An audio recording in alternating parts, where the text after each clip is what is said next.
So what is SCP? SCP stands for Secure, Contain, Protect. SCP is an amalgamation of community-written entries varying from cute and cuddly to oh god, what is that? Each entry is written from the point of view of a scientist working at the SCP Foundation, whose main goal is to secure, contain, and protect, obviously, anomalous objects that appear on our planet.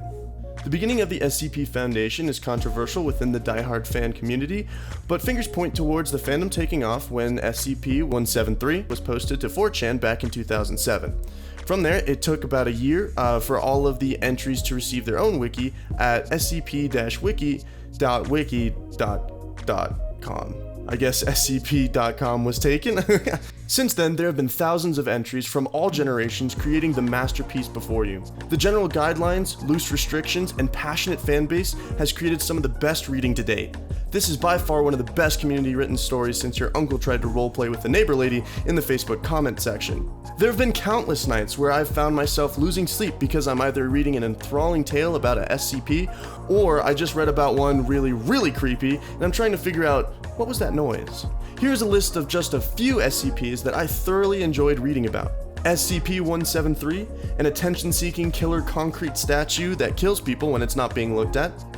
SCP-3008, an infinite IKEA warehouse swarming with demonic employees that won't hesitate to show you the exit to life. And SCP-294, a coffee machine that dispenses any liquid the customer requests, and when I say any liquid, I mean any liquid. If you order a cup of Joe, be ready for it not to be coffee.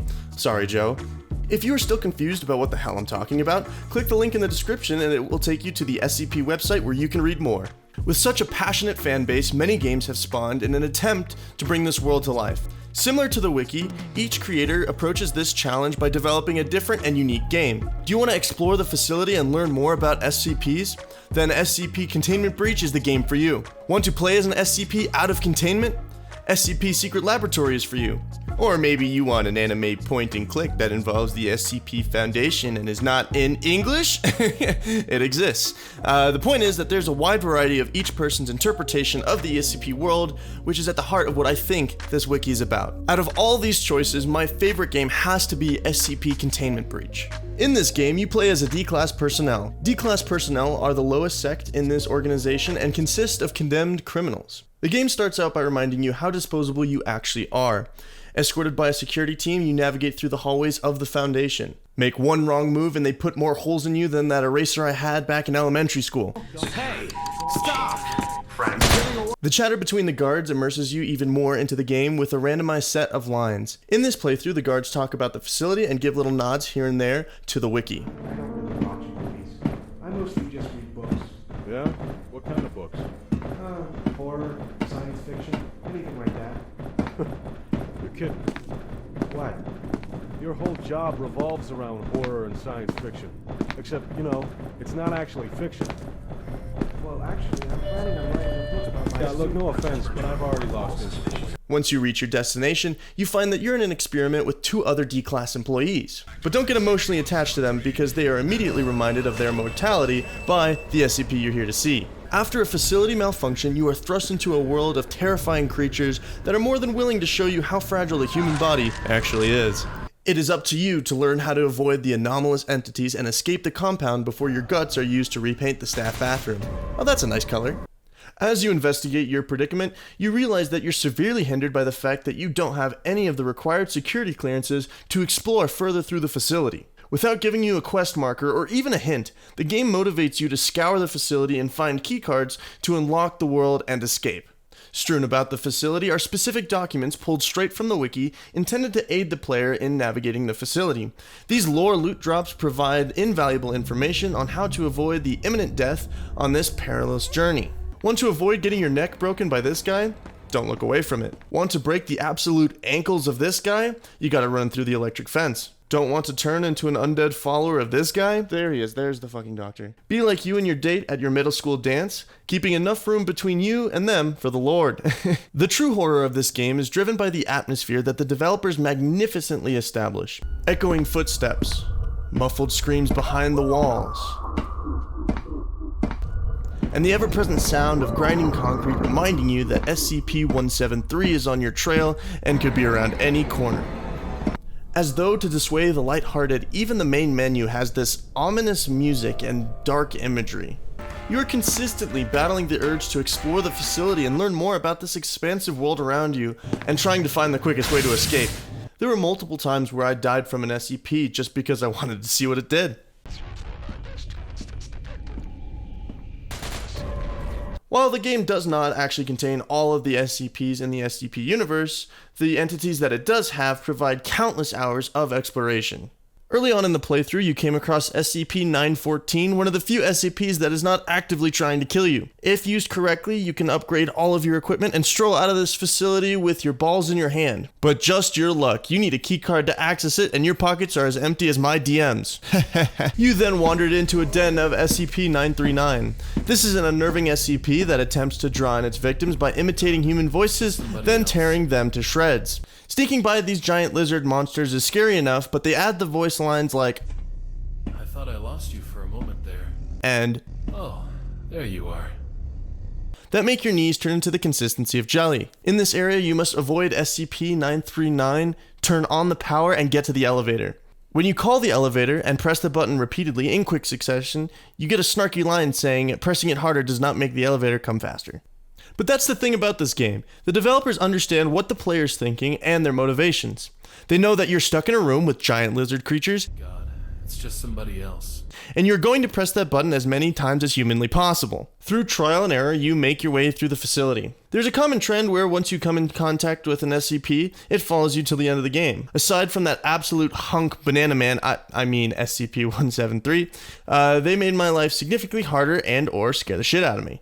SCP-372, when encountered, sticks with you till the end in the corner of your eye. It will periodically flash when you move your mouse too quickly. While in no way hostile to you, at least in the game, there have been many times when I check behind me just to see it quickly flash away. After I change my underwear, I can continue my journey. Another infuriating encounter with stubborn SCPs was with these guys.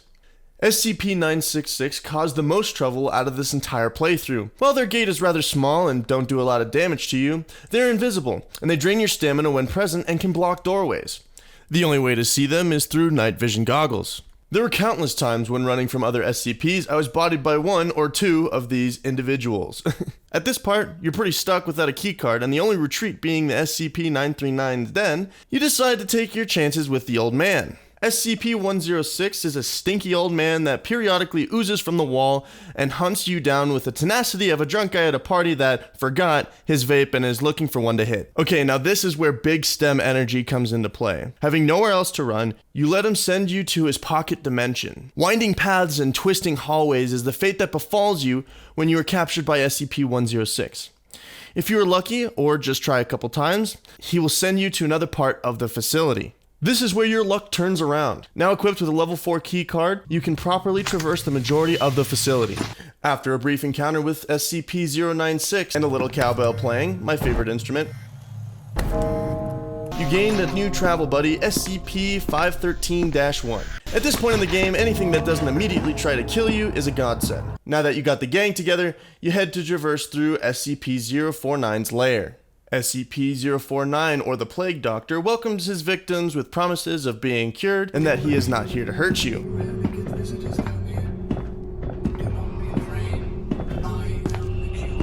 Spoiler alert, he does hurt you. If you get caught by him, you turn into one of his undead followers and get aired out by a security team. Honestly, it isn't that difficult to avoid. You just have to break his ankles a couple times and make it to the other side where you can get into an elevator and leave the lair. Oh, and guess who now follows you throughout the facility? As your party becomes goofier than Mickey Mouse's clubhouse, you come across the containment area for SCP-106. This is where the attention to detail really shines in this game. There's a note on the desk describing the containment protocols for resecuring SCP-106. The note contains exactly what the wiki describes as the method to secure SCP-106. Here, the player's faced with a moral dilemma. You either continue your journey with the SCP hot on your tail or attempt to recontain it. The issue is, to recontain it, you have to sacrifice a fellow D-Class personnel by using the femur breaker and transmitting the truly horrendous screams throughout the facility to draw in SCP-106. It is absolutely agonizing to sit there and listen to the maniacal screaming until the old man shows up.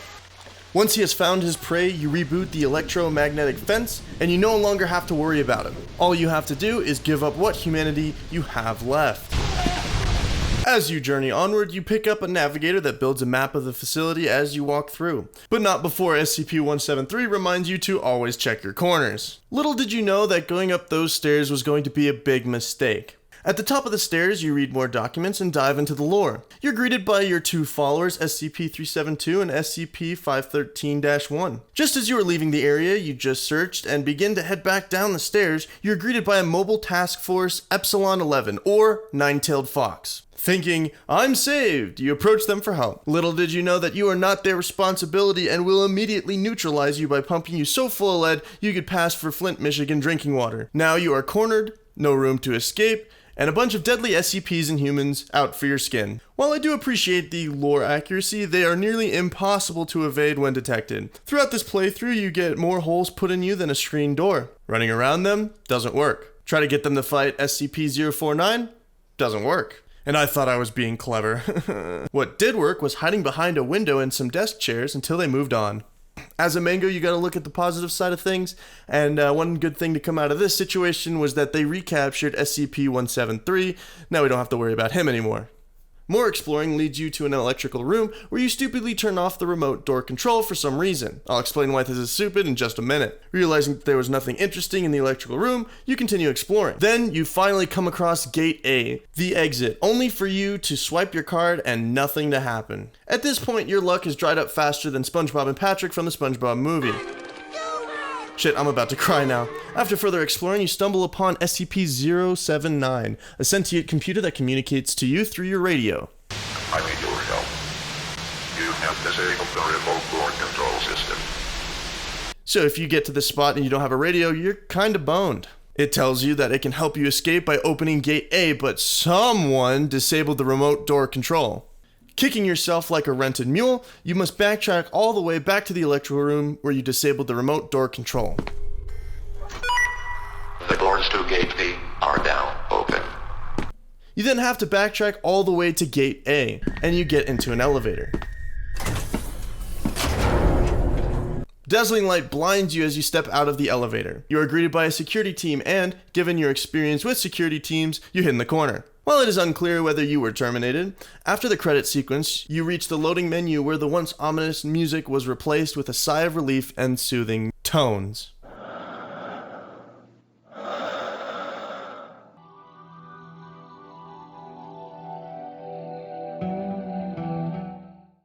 What's absolutely beautiful about this game is that the maps are randomly generated and contain multiple ways to escape. This, along with the randomized encounters, means that no two playthroughs are the same. The game has you coming back to check out the SCPs that you were unable to see due to not having a keycard or having an SCP hot on your tail.